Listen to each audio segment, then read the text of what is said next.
I'm joined today by Health Minister Greg Hunt and the ACT Australian of the Year, Secretary for Health, Professor Brendan Murphy. We'll be bringing you an update today on vaccines, but before I do that, I've spoken to Premier Marshall this morning regarding the bushfire on the outskirts of Adelaide, adjacent to the Adelaide Hills. As those waking up in Adelaide this morning, they'll be very aware of that. The smoke haze very visible and very real. And he indicates to me that they were able to move quickly last night, but there is still work to be done to get this under control. We've offered federal assistance, none is required at this stage, and so we just look forward to a day in Adelaide where they're able to get on top of that and everybody can remain safe. But it was a very positive report from the Premier, and we wish them all the best today, and we thank all of those volunteer firefighters. It's quite difficult terrain where this fire is, and so there's been some difficulties accessing the area, but no doubt they will overcome, as they always do, and I thank them for their very selfless service today. It's a year today since the first case of COVID-19 in Australia, and what an extraordinary year it has been over these past 12 months.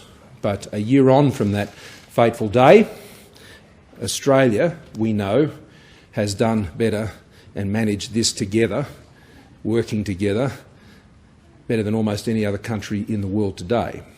As we look at the terrible situation being experienced in many parts of the world, some quite close to here actually, some further afield, our thoughts and support is with all the nations of the world as we seek to get on top of what has been a calamitous event for the world over these last 12 months, and indeed longer than that in some cases. So far, over the course of this summer, despite some very serious threats, working together, we have so far been able to avoid and prevent a third wave of COVID-19 here in Australia. Now, we can take nothing for granted, as I said after the National Cabinet meeting on Friday, but that effort, whether it was in Brisbane with the new strain that had been able to get outside the quarantine facilities in Brisbane and being able to move quickly, and having been in Brisbane late last week and there as the restrictions started to ease, or having returned to Sydney on the weekend for the first time in about 6 weeks, and to see how people continue to manage with the easing restrictions there and how they've been able to get on top of the outbreak, and of course the outbreak that also occurred in Victoria. Once again, systems tested. Once again, Australians tested. Once again, Australia and our systems have passed that test. And so I have a simple message to Australia. Thank you. Thank you, Australia. Thank you that you have put us in a situation that is the envy of most countries in the world today. We intend to keep it that way. We intend to remain vigilant.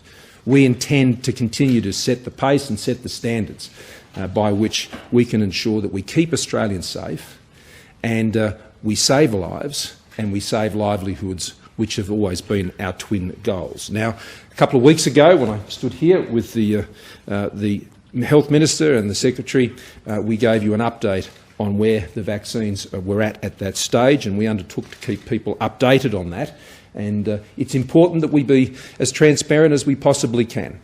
This is a global challenge like none we've seen in a very, very long time. And there will be challenges along the way, and we are addressing them. Just earlier today, the Therapeutic Goods Administration, Professor Scott, announced that they had approved the Pfizer vaccine for people aged over 16 years here in Australia. I note that this is not an emergency approval, as has been done in some other jurisdictions around the world. This is a formal approval under the ordinary processes of the TGA. And we are one of the first countries in the handful of countries to have gone through that comprehensive and thorough process here in Australia to ensure the approval of that vaccine. Now, their work will continue, as it has been in parallel, regarding the AZ vaccine as well, and we look forward to their thorough work, but also their timely work, as they've demonstrated in getting us to where we are today on Pfizer.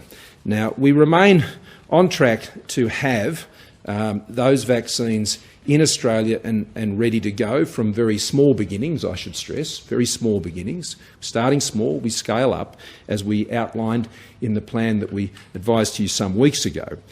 We're more looking at late February than mid-February now, because of the challenges that we've seen in the production and delivery for both AZ and Pfizer around the world. You'll be very aware of the situation and the pressures that we're seeing globally. This day last week, I was holding a further video conference meeting with quite a number of the national leaders throughout Europe, but also in Israel, and they are under considerable strain and stress there in countries that are experiencing large numbers of fatalities every day, and their vaccination programs under extreme stress. Australia has taken the time. We've been watching and learning from the experience overseas, and so we remain within the guardrails of the time frame that we set a few weeks ago. But obviously, that is going to continue to come under challenge for events and circumstances that exist well beyond our shores. And it was for that reason, around August of last year, that we took the decision that we didn't want to be in a situation where we were completely reliant on the production of vaccines overseas. So we took the decision, we put the arrangements in place with CSL and AZ to ensure that we would be able to produce our own vaccine here in Australia, and that is happening now. That is underway now. Yes, we paid a premium for it. Yes, we had to put the capability in place with CSL to achieve that. And yes, we're even involved more broadly in the development of their production facilities in Melbourne. But that was the right decision for Australia, because as much as you can, you want to be able to control as many things as you can in this country when dealing with COVID-19. That has been our form. That will continue to be our form. And with that, I'll ask the Health Minister and the Secretary to give you some further detail. Thanks very much, Prime Minister, and to Brendan. Today's another very important step forward in protecting Australians, in saving lives and protecting lives. As the Prime Minister said, it's a year to the day since the first case of COVID-19 was diagnosed in Australia, and it's worth reflecting on that journey briefly. We know that the world is likely to reach 100 million formally diagnosed cases within the next 48 hours. We know that the world has already lost, formally, 2.1 million lives, and no doubt the real figure will be higher because of undiagnosed or unrecognised cases. In Australia, there have been 7 consecutive days of 0 cases of community transmission. 9 out of the last 10 days have had 0 community transmission. There have been no lives lost in that time, and we are back to 0 Australians on ventilation and 0 Australians in ICU because of COVID-19. At the same time, in the last 24 hours, for which there are full figures, there were 570,000 cases globally and 14,000 lives lost, and 6 million cases over that last 10 days and over 125,000 lives lost. That comparison is almost unbelievable, the difference between where we are in Australia and overseas. What it shows, though, is that with those numbers, with a pandemic raging across the world, we have to be prepared for, and we have to presume that there will be new outbreaks. We hope there won't be. But we've seen South Australia, Victoria, New South Wales, Queensland all face outbreaks in the last 2 months, all be tested and all pass that test. And that's a testimony to the work of all Australians, all governments and all health officials involved in all of the chains of the containment and capacity process that we set out in February. That structure remains the guiding light. As part of that, one of the things which we saw yesterday was that our 5-year-old vaccination rate, for the first time, passed the 95% mark, 95.1% for the December quarter. So through the pandemic, vaccination rates have actually gone up, which, if you'd asked me at the outset, I would have thought with all of the challenges would have been almost impossible, and yet Australia remains a great vaccination nation. So a critical part of our COVID-19 strategy is a focus on safety and the delivery of vaccines. And that's why I'm delighted, and we're delighted, that the TGA, the Therapeutic Goods Administration, which I believe is arguably the best medical regulator in the world, has approved the use of the Pfizer vaccine in Australia. It's approved now for Australians 16 years of age and older. I think when last we spoke, we were anticipating it might be 18 years and older, and so that's a broader range of population than anticipated. That changes our vaccination strategy so as those 16 and above will now be included in Phase 2B. And so this is an example of the evolution of that strategy as the approvals and facts and science are developed. We have, on the advice of the committee led by Professor Brendan Murphy and also TAGI, the Australian Technical Advisory Group on Immunisation, which is led by Professor Alan Cheng and a very distinguished team, secured 140 million vaccines, one of the highest dosing rates per head of population in the world. The commencement remains on track for February, as the Prime Minister has said. The completion remains on track for October. And this approval by the TGA is one of the earliest in the world for a full approval.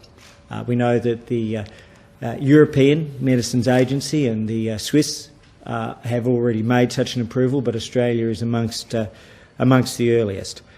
I spoke last night with the regional and Australian heads of Pfizer, and they indicated, as the Prime Minister has said, that we are likely to have, on their shipping advice, which they've now been able to confirm, first vaccines in Australia ready for distribution in late February, so within the guidance that we'd previously provided. That's likely to start with approximately 80,000 doses per week, if not more, but let's be more conservative on that.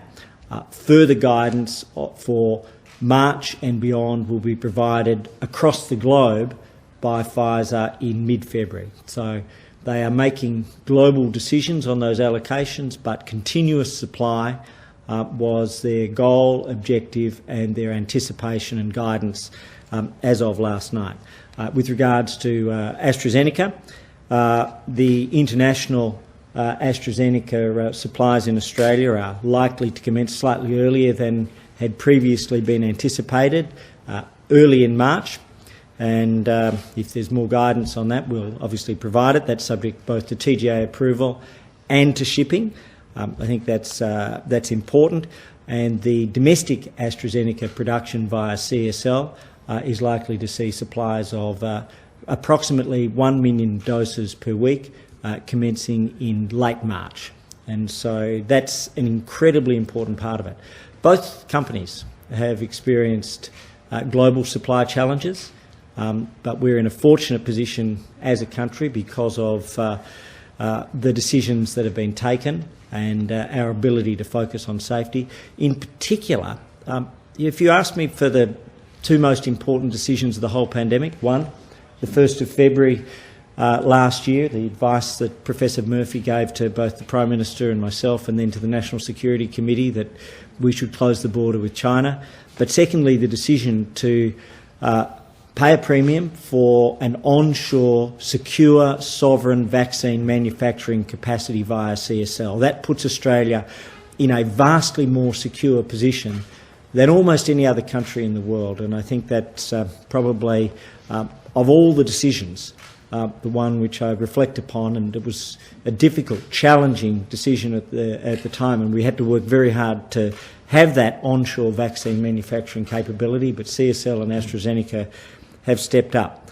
Now we move to the next steps, and we continue this. I do want to thank the TGA, the Department of Health, the states and the territories. People have worked right through Christmas, New Year, summer, right through weekends, in many cases right through the night, with documents being completed at 1:30 a.m. and forwarded.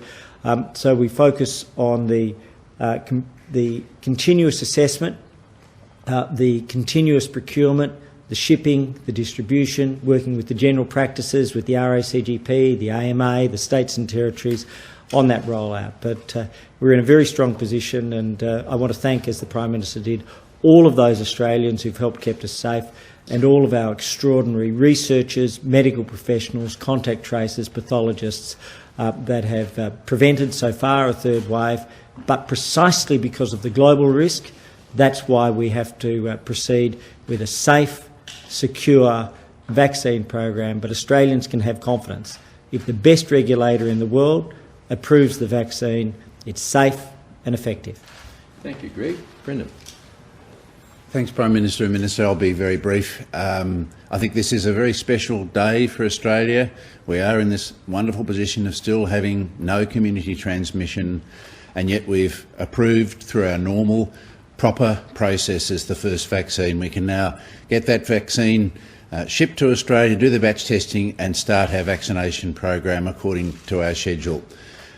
As Minister Hunt and the PM have said, we also have one of the few countries in the world that have this luxury of having onshore production. We know that the whole world will be competing and there will be supply chain difficulties for vaccines manufactured offshore for every country in the world. We're already seeing that around the world. So once we start to get once fully registered, our AstraZeneca vaccine, and as I've said many times, it's a very good vaccine. It's a very good vaccine to prevent, both the vaccines are excellent, they both prevent COVID disease effectively and prevent severe disease. So once we get the local onshore production going, we will start to have a totally reliable supply chain. I should emphasise that the next few weeks, while we're waiting to get the final doses and get approval, is being spent 24 hours a day in preparation. The preparation that is going on for this vaccination journey is huge. We intend to get it right. We've got major logistics issues vaccinating 26 million people, and we're working very closely with our partners in the states and territories. We're doing very careful planning about starting up those clinics, gentle clinics, so that we can get going first with the border workers, the quarantine workers, the healthcare workers at risk of COVID, and the elderly and disability people in care and their staff. We're ready to go, we're planning. Very exciting, and very exciting that we have not had to do this in an emergency way because we have a crisis to deal with. We can do this in our normal, safe Australian way. Thank you. We're going to start here and just move across, Doug. PM, on the timing, I was under the impression that mid-February might have been possible. We're now talking late February. There have been issues in Europe with Pfizer. I had the impression that we were getting the Pfizer vaccine out of the US manufacturing rather than European manufacturing. Have we been affected by any of the Pfizer manufacturing capacity issues, or is the delay something else? And is there still a possibility that we could get more than 10 million doses of the Pfizer vaccine, or is that not possible or not necessary? I'll let Greg cover that. First of all, I should say no Australian vaccines, i.e. vaccines destined for Australia, have been diverted anywhere else. Let me be clear about that. But there are challenges for all of these big producers around the world for the reasons that I said before, but I'll let Greg. Sure. On timing, our guidance was always mid to late February, and that would depend on the shipping dates. We had the shipping dates provided last night. I note that I think it's actually valuable to bring everybody into the confidence of the discussions with Pfizer. They have had to pause some of their supply to major nations. And that's had an impact on some of their programs. For us, we're commencing in exactly the window. Though we had not put a specific date, and I think on multiple occasions to questions from many of you here, we've indicated that the date that we would have would be dependent on approval and then on shipping times. And those shipping times were provided last night, which means that we're in a position to commence in late February, and our guidance had always been for a window.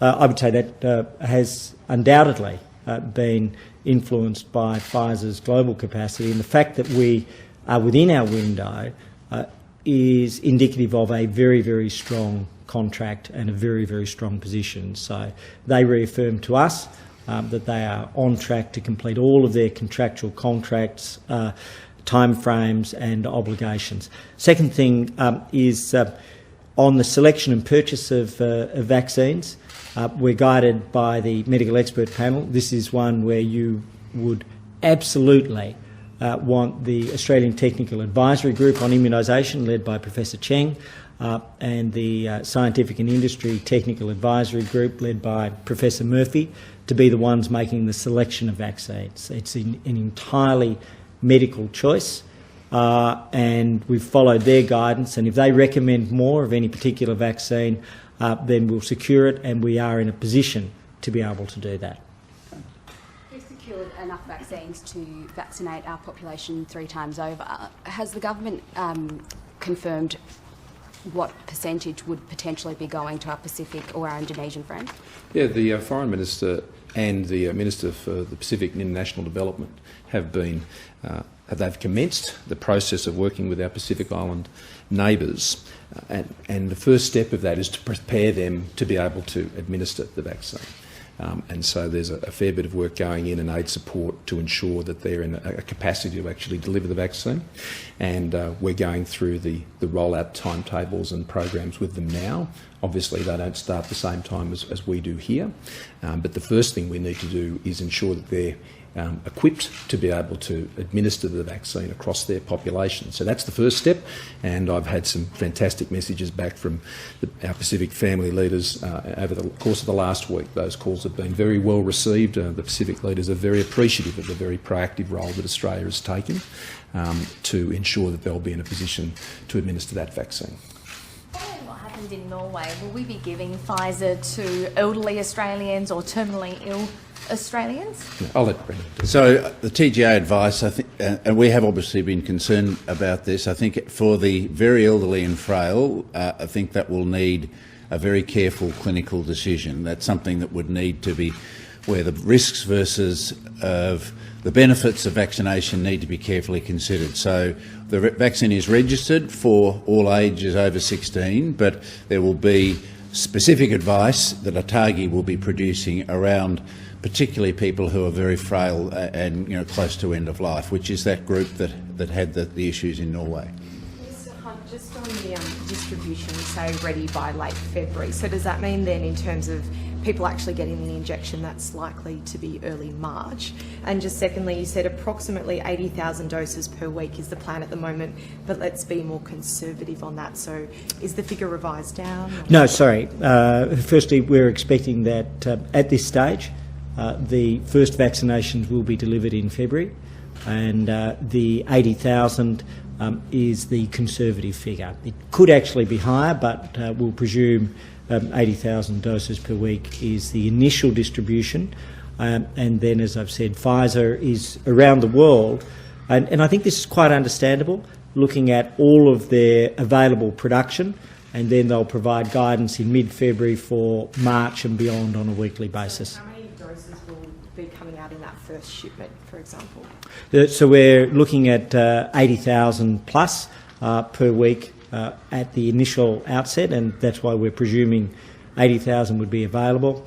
And then, as we've indicated, later on we'll have AstraZeneca International from early March is the current guidance, and then AstraZeneca domestic at the volume of approximately a million a week on the latest advice that we had over the weekend. I want to stress, though, that, what we're telling you here today is what we know today. And this is a very challenging global situation. And if there are any other things that occur between now and then we will stand here and we'll explain what's happening. And I think that's the appropriate way, I think, to engage in this vaccination program. We're going to be very upfront with Australians about this vaccine, about its timing, about its rollout. We'll be communicating very clearly about what the vaccine is and what families will want to know about the vaccine, and to make their own choices in an informed way about that. It was a topic that we discussed somewhat last Friday at National Cabinet, and we're all working together to ensure it can get out there on the ground. It's a very significant logistical challenge, one that is even more challenging in a country like Australia. But in speaking to Prime Minister Netanyahu, they've also had some challenges there, and they've been quite innovative in the way that they've been dealing with its distribution. So we're learning from everybody, and they're learning from us. Yeah. The government's had a goal of 4 million million doses by the end of March.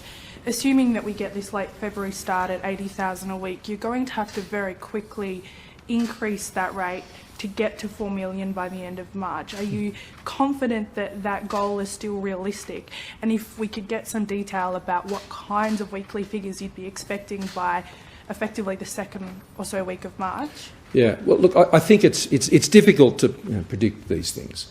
And the events of recent weeks, I think, will mean that 4 million position will be something that is going to be achieved in early April as opposed to late March. That's the reality of dealing with international arrangements. These are things that are beyond our control with these initial shipments. And so that's understanding. That's a combination of both the issues of AZ and Pfizer.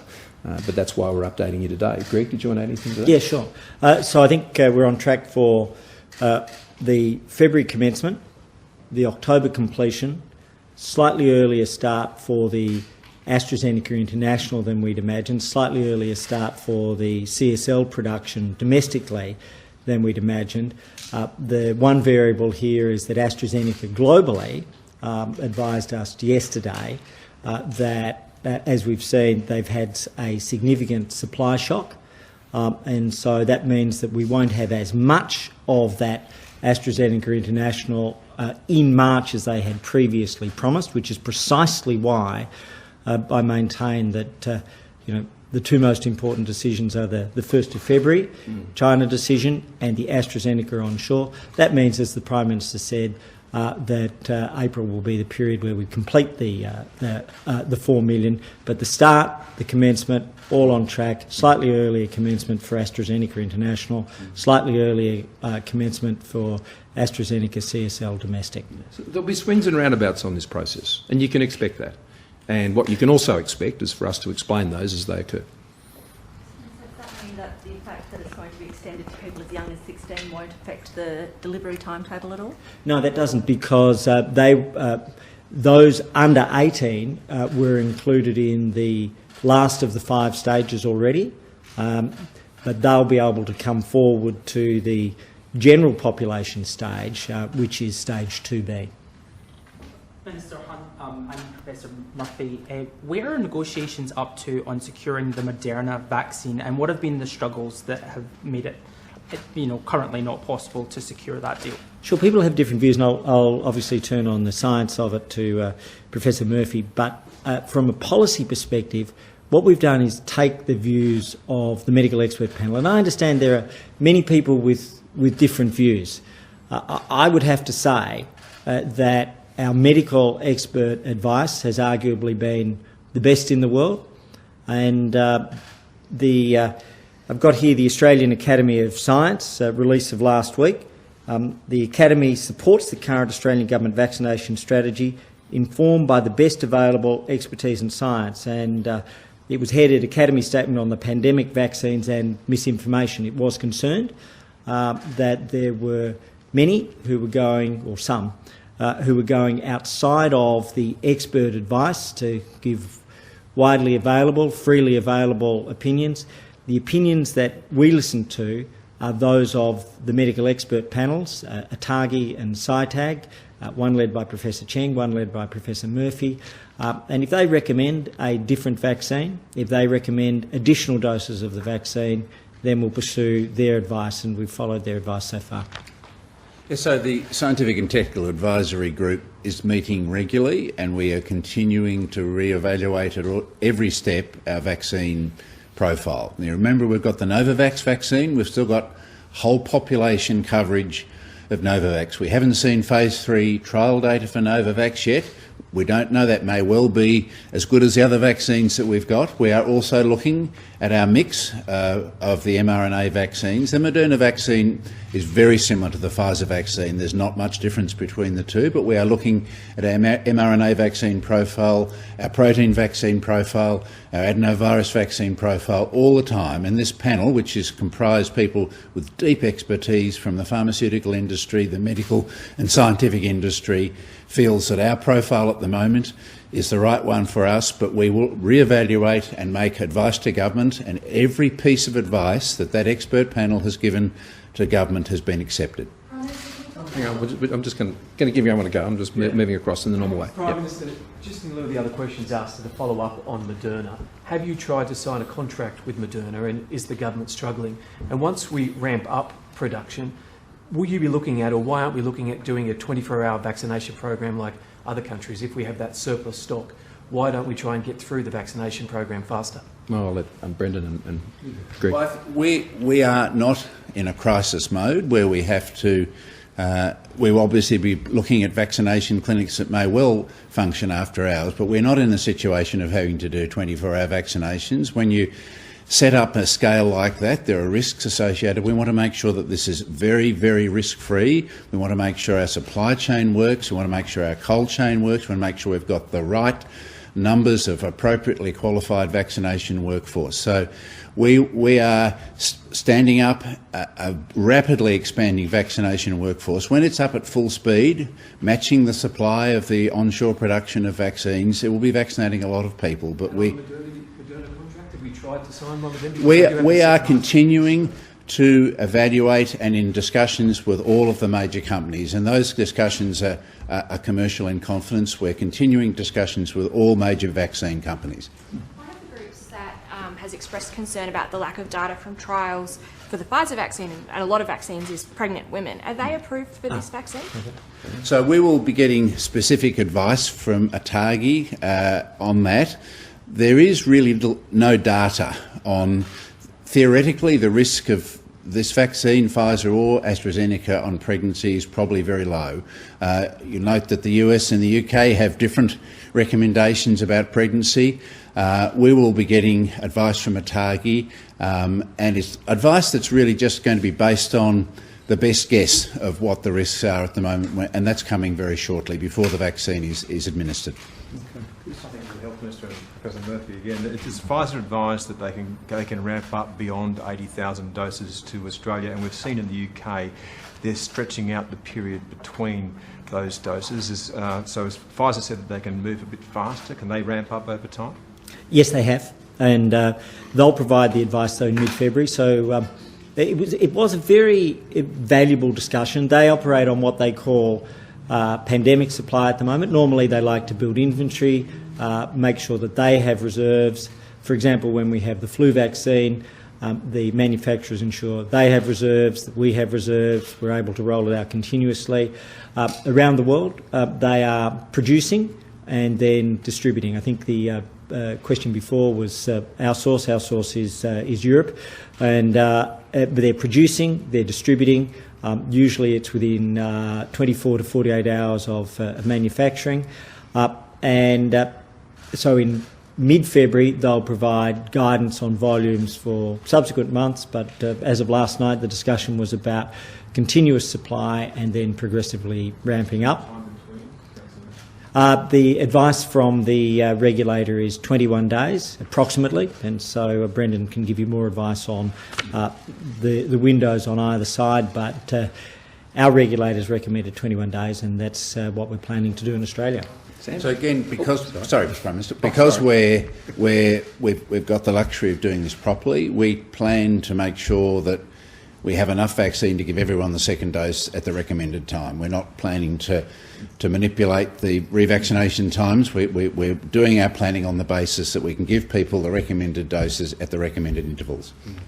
Just to clarify in relation to the AstraZeneca vaccine, they were originally looking at having about 1.9 million doses come in January and then 1.9 in February. Is that been delayed? Is that part of that delay that the supply shock you referred to? And Prime Minister, just in relation to Anthony Albanese's proposal to get former Prime Ministers Rudd and Howard involved in resetting the China relationship, do you have any perspective on that? Well, I might come back to that. Let's deal with the health questions first. So I'm happy to come back to other questions. Yeah, so on the international supply, that is the one variable that has changed because their entire global supply has changed. And so at this stage we're expecting about 1.2 million doses of AstraZeneca International. But knowing that these figures can increase in any one day or decrease if there's been a supply change. So that was the advice as of yesterday. I spoke with the country head for Australia, and they were apologetic about that, but it's not anything to do with Australia. That's their global challenge, which was, I think, widely reported on the weekend. And so that's the variable in Australia, but at the same time, being able to deliver the international doses slightly earlier than anticipated, and the domestic doses slightly earlier than anticipated and at major scale. Can we talk about what the vaccine can do and can't do? Because there'll be people watching you today that will think, I can stop wearing a mask, I can go to Bali, I don't have to quarantine. And in that space, can you just explain to people, is this a sterilising vaccine that stops people from getting infected, or is it a vaccine that stops people dying and getting sick? What are the implications of this? Can you transmit the COVID-19 virus even if you've been vaccinated and you're showing no signs of the illness? Well, they're very good questions. I'm going to ask Professor Murphy to deal with them. But before he does that, I think the answers to these questions are important because it's important we understand the expectations of what the vaccine does. Let me be very clear. This year, 2021, will require us to continue to be vigilant. It will continue to require us to be engaging with all sorts of COVID-19 arrangements that can further mitigate the risk of transmission and keeping Australians safe, keeping livelihoods, keeping Australia as open as possible. There are limitations to these vaccines. There is far more to learn about these vaccines. In many cases, as I've been advised, there are positions where there is not enough evidence to say it definitively does X, but that doesn't mean it won't. It just means that the evidence at this point isn't in a position, and that's been a discussion we've been having with international leaders now for some time. And so it is important to understand that once the vaccines start, that doesn't mean you can jump on a plane to Bali the next day. It doesn't mean that the masks disappear if that's what the public health arrangements are in a particular state or territory, or the quarantine arrangements for return into Australia will end, or anything like this. This will build. It'll start at small scale, it'll build up, and it'll happen over a period of time as we've outlined over the course of this year. Of itself, it is not a silver bullet because there are still limitations to what these vaccines can do, and the best person to explain what they are is Professor Murphy.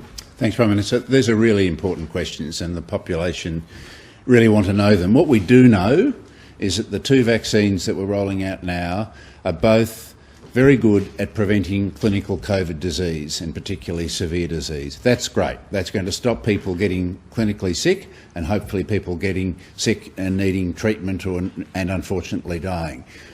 We don't yet know how effective they are at preventing the transmission of the virus. Those original studies that were published, the phase 3 trials, are based around prevention of clinical disease. We will be progressively getting data over the coming months about the impact on transmission of the virus. It stands to reason that these vaccines will also prevent to some degree transmission of the virus, but we don't know how effective they are at doing that. So our strategy at the moment is to protect the population, to protect people from getting sick from COVID. Then we will reevaluate, see what the impact is on transmission, see how widely vaccinated our population is at a particular time, and look at that in terms of the vaccination in other countries. As I've said to the Prime Minister, I think about a year ago, I wouldn't want to predict more than 3 months ahead with this pandemic, and that still stands. I think at the moment the strategy is that we're going to be pretty much in our current situation for the next 3 months while we ramp up vaccination. We will progressively reevaluate the situation at the time. So we think they will be effective. The other thing we don't know is how long the immunity of these vaccines will last. So it may be that people will need additional doses of vaccines, possibly even annually. These things are completely unknown at the moment. There's pretty big implications of that. Doesn't that mean that hotel quarantine will have to stay in place for possibly at least another year? Or, I mean, essentially, even if people are vaccinated and they come to Australia, they could still be carrying the virus, transmitting the virus? We don't know that yet. That's the data we have to get from the experience of the world's vaccinations over the next, what we call the phase 4 data, the real-time experience, and we will know that, probably within 3 months. We will have pretty good data on how effective the vaccines are at preventing transmission, and that will give us the potential to reevaluate things like international travel and hotel quarantine. So it's a progressive, real-time reevaluation of the public health situation. And that's the approach we've taken the whole way through. We prepare for what we can know, and we deal with what's in front of us, and we constantly reevaluate we talk to each other, we listen to the expert medical advice, and then we take the actions as necessary. So in terms of the specific question you asked, Sam, that may or may not be true. It's just not in a position to be able to say that, but I don't think we should leap to any conclusion about what things look like 6 months from now or 9 months from now. It's just like this time last year. People were making predictions this time last year and the months that followed, well, they proved to be horribly wrong. Some special arrangements were made last year for the Indigenous communities and they were very successful. I just wonder, where are they being placed in the queue for the vaccine, and are there going to be special programs rolled out to protect them as fast as possible? So the answer is yes. They've been specifically contemplated. The Indigenous Australians over 55 years of age will be in Phase 1B, again on the medical advice, and Indigenous Australians under 55 years of age but over 16 will be in what's known as Phase 2A. In addition to the general population distribution mechanisms being the hospitals, the state vaccination clinics, the Commonwealth vaccination clinics, the role fundamentally with the AstraZeneca vaccine for general practices, and we thank them, from Phase 2 for the pharmacies, the Aboriginal community-controlled health organisations or the Indigenous medical centres will be providing support to Indigenous communities around the country. You want nothing on health? Okay, we'll go generally on other topics. On vaccines, yep.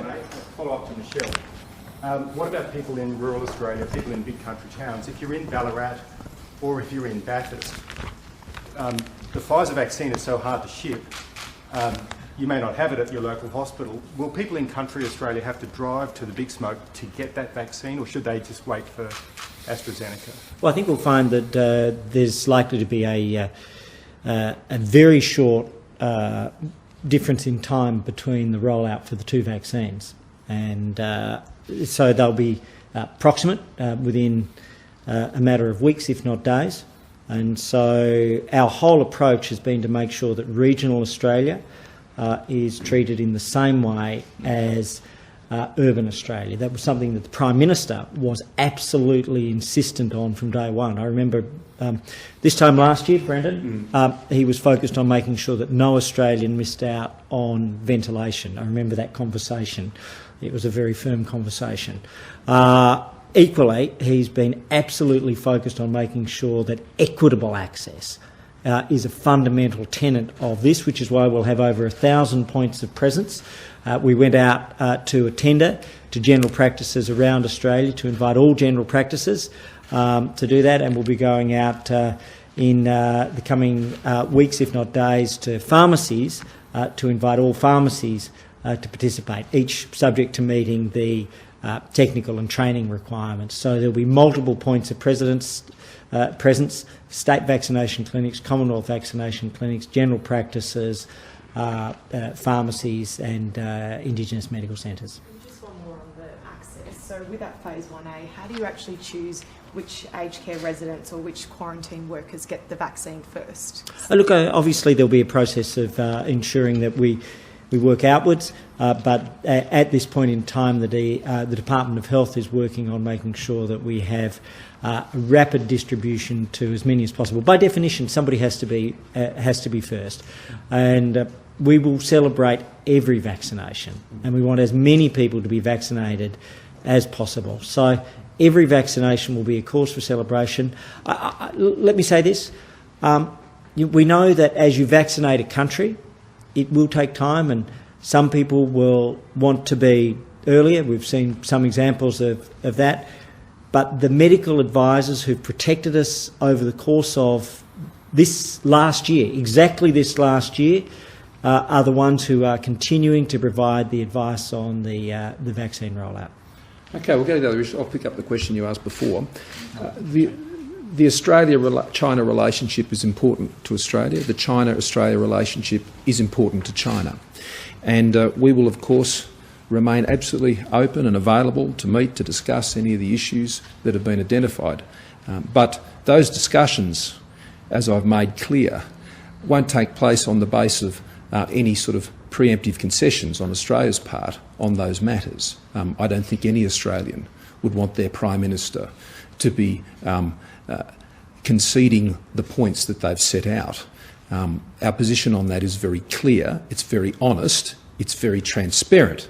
But of course we value the trading and more broader comprehensive relationship, and we will be taking up whatever opportunities we believe is going to best position Australia to be in a position to advance that relationship. Now, this is a matter that the former Prime Minister Howard and I have discussed on many occasions. As you know, I speak to him pretty regularly about these and many other things. It's a topic that some time ago, and even more recently, I was connecting with Prime Minister Rudd about these matters. So I'm always open to those who are very experienced in these areas, and both of those former Prime Ministers are very experienced in these areas. But how this is done, well, we will continue to pursue that through the ways we are doing that. It's an important relationship, but it's a relationship that will be pursued on the basis of Australia's national interests and without in any way compromising Australia's sovereignty. Prime Minister, one of the world's biggest drug dealers has been arrested in the Netherlands, Church Lock. His organisation, Sandbourne Network, is considered perhaps put 70% of the methamphetamine on Australia's streets onto the marketplace. How important is it that he be tried in Australia? Is there anything that you can tell us about his extradition? I can't add much to that other than to say congratulations to all those Australian officers who did a fantastic job in pursuing this case. And it's a good example, Chris, of the areas in which Australia and China cooperate.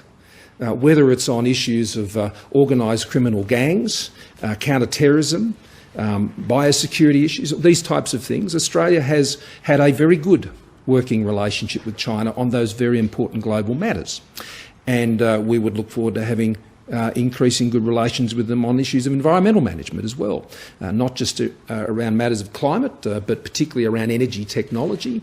But I'd also say in terms of the health and of our oceans and plastics and these matters as well. So there are many areas where we work together and cooperate. This is another one, but you're right.